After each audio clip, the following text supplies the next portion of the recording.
જય શ્રી શ્યામ. रुको जरा. એકવાર દર્શન કરવાથી આપણને મજા ન આવી એટલે આપણે જતા બીજી વાર દર્શન કરવા, પણ મમ્મીથી ચાલી નતું શકાતું. साला ये दुख का खत्म नहीं होता. મંદિરમાં એવી વ્યવસ્થા છે કે એકવાર મંદિરની બહાર નીકળી ગયા એટલે આખું મંદિર ફરીને જવું પડે, એટલે 1 કિલોમીટર ફરીને આપણે જતા મંદિર બાજુ. ઘડિયાળમાં વાગી ગયા હતા 9:30. 108 ની સ્પીડ પકડીને આપણે પહોંચી ગયા મંદિરે. ખાટુ બાબાના જેટલી વાર દર્શન કરીએ એટલી વાર ઓછા જ લાગે. ये बड़ी अच्छी बात कही. આપણા નસીબ હતા બહુ સારા એટલે લાઈનમાં ટ્રાફિક નહોતું.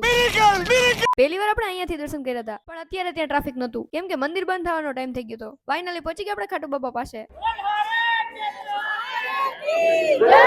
કોલમાં વાત કરતા ભાઈ આપણો વિડીયો બગાડ નાખ્યો.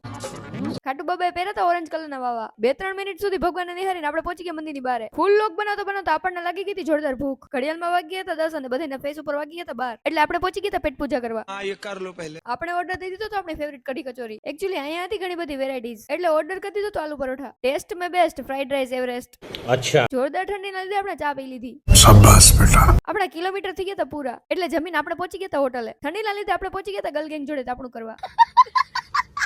આપણે તાપણાના સ્નેપ લઈ લઈ. તે શું તમે લોકો ફોલો કરી લ્યો.